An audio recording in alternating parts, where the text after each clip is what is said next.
All right. Are you ready to dive in? Because today we're tackling the Chinese zodiac, specifically the year of the dog. You sent us this whole book about it, so let's get into it. Yeah. Astrologie chinoise. Le guide complet du signe du chien by Arnie Duval. That's the one. This is going to be fun. Yeah, I'm excited. I don't know much about the Chinese zodiac, actually. Oh, really? I know the basics, but for those who maybe, like me, just know the basics, like, how's it different from the Western kind of astrology we hear about all the time? Well, instead of just your birth month, it uses your birth year. Oh, okay. So there's a 12-year cycle, and each year is ruled by a different animal, and they all have their own energy and personality traits. Okay, we're focusing on the dog this time, which is the 11th sign, right? Yeah. And this book mentions that's between the pig and the rooster. Is there any significance to that? Oh, yeah, definitely. I mean, the dog being sandwiched between, like, the abundance of the pig and then the, like, watchfulness of the rooster, it kind of speaks to the balance that the dog has. Yeah, Grounded but vigilant. yeah, makes sense. So let's talk personality. What really stands out about the dog? Like, what's their defining trait? I think their loyalty. Yeah, It's like, this book says it's unwavering and transcendent, and I totally agree. Like, dogs are the kind of people who will do anything for the people they love, you know? Like, think about the friend who always has your back. That's dog loyalty. yeah, okay, that tracks with what I know about dogs. But this book also talks about their intelligence. So it's not just about feelings. It's like they've got some brains, too. Oh, yeah. Yeah, they're really perceptive, and they're actually very good at navigating social situations. Like, they pick up on things other people miss, and then they use that to make smart decisions. So is that maybe why some people find dogs kind of reserved or a little aloof, especially when they first meet them? Is it because they're just, like, carefully observing? I think so. I think that's a big part of it. And this book makes a point to say that they're not trying to be standoffish. It's more that they're just selective about who they let in. They Nice. value quality over quantity in their relationships. Yeah, makes sense. I definitely see that. Now, there's this whole thing about yang and yin energy, this balance. How does that work with the dog? Okay, so yang is like the active energy. Yin is more introspective, more receptive, and dogs are primarily yang, so they're, proactive, courageous, all that, but they also have this yin side. Okay. It's like they think before they act, they're not just rushing into things. They're not impulsive. Right. Okay, I can see that.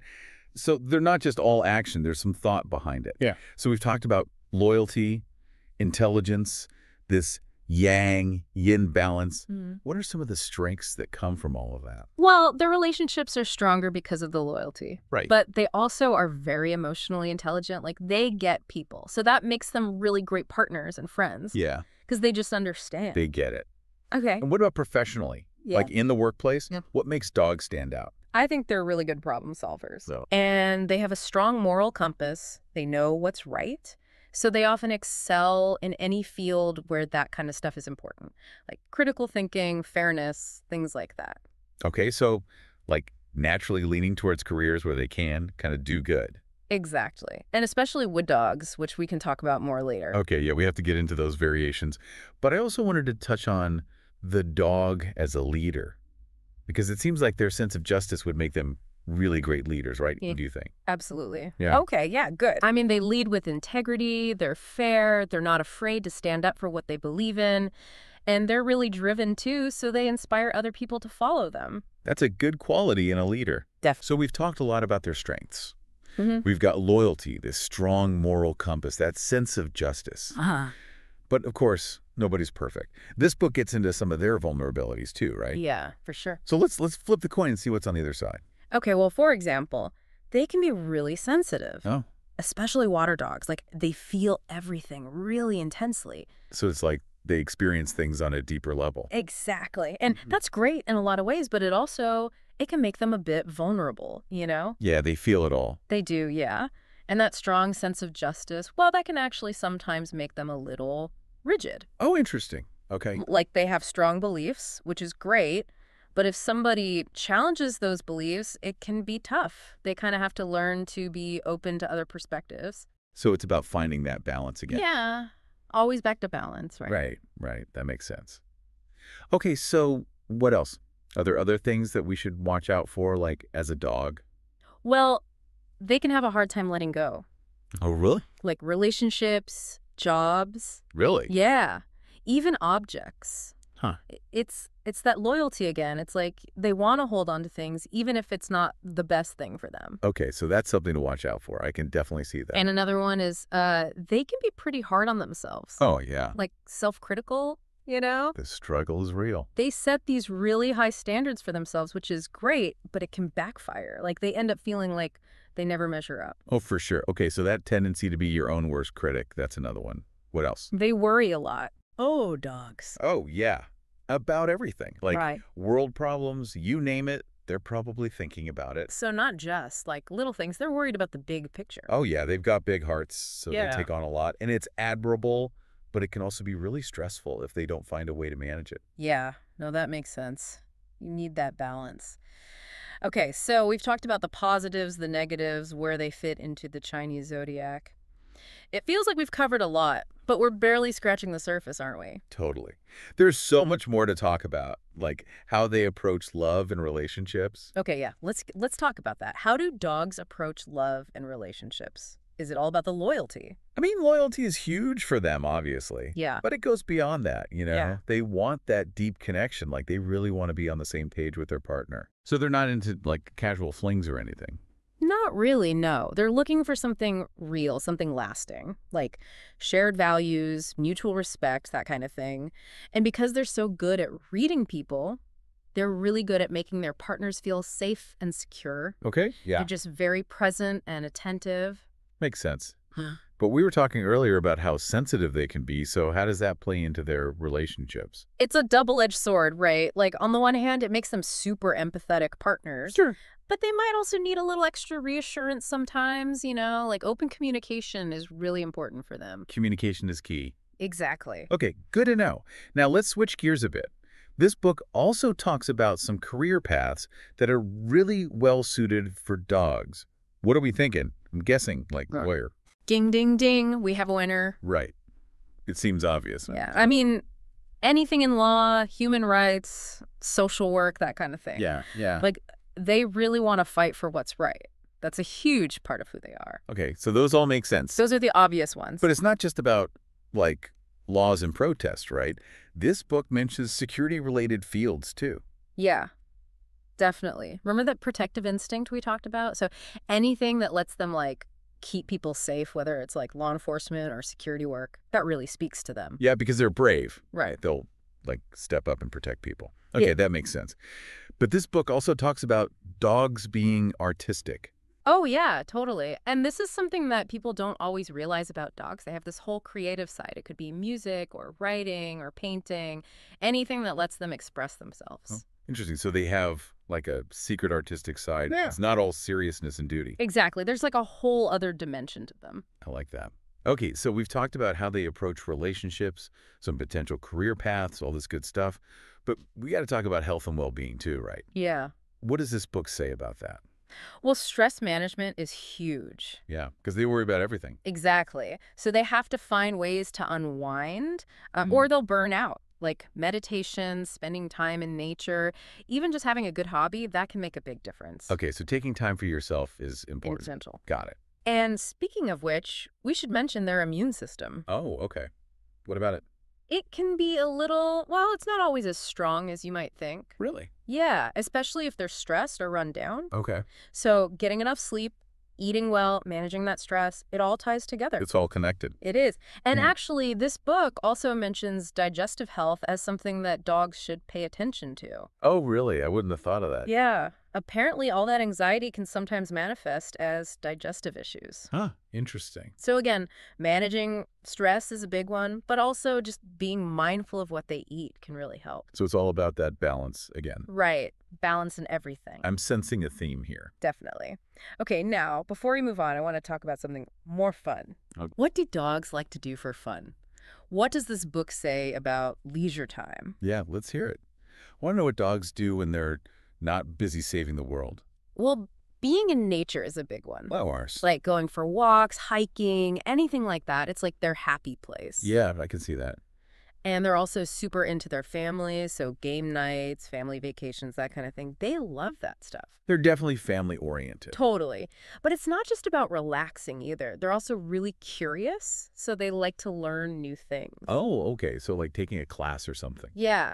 Or just like reading a good book, having a good conversation, anything that gets their brain working. So they like to be challenged. They do. Oh. Okay, now one more thing before we move on, because I thought this was really interesting. This book talks about the dog's spiritual side. Oh, wow. Okay. I'm intrigued. Tell me everything. Well, it basically says that dogs are actually very spiritual people. Really? Yeah, like even if they don't talk about it a lot, they often feel very connected to something bigger than themselves. Okay. Yeah. And they have this kind of quiet strength about them, you know? Like they're not afraid to stand up for what they believe in. And this book actually even calls them spiritual guardians. Spiritual guardians. What does that even mean? Like they can sense bad energy and protect people from it. Oh, wow. Okay. I'm not sure I believe that, but it's an interesting thought. Yeah, it is interesting. And it goes even deeper than that. Like this book talks about dogs having a connection to their ancestors, like they can kind of communicate with the spirit world. Whoa. Okay. Mm-hmm. That's a little out there for me. Yeah, it's definitely getting into some more esoteric territory. But it's interesting how this book ties it all back to their personality, right? Like their loyalty, their sense of justice. It all kind of plays into this idea of them being spiritual people. Yeah. Okay, but you're right. We can't just talk about dogs like they're all the same. This book Yeah. also gets into the 5 elements. Right. So in Chinese astrology, each year isn't just associated with an animal, it also has an element attached to it. Okay, so like I could be a fire dog or a water dog. And that influences my personality even more. Exactly. Okay, I'm hooked. Give me an example. Like what's the difference between, say, a wood dog and a metal dog? Well, a wood dog, they tend to be really adaptable Good. and creative. Like they love to explore new ideas. Right. Whereas a metal dog, they might be more analytical, more driven by success, you know, like they love structure, they're very strategic. Okay, so it's like the element adds another layer on top of the dog personality. That's so cool. It's really interesting how it all works together, yeah. It is. Okay, so before we wrap up, we wanted to debunk some common misconceptions about dogs. Yes, let's do it. Because I feel like there are a lot of stereotypes out there. There are. What's the first one that comes to mind? Well, we kind of talked about it earlier, but that whole idea that they're aloof, Yeah.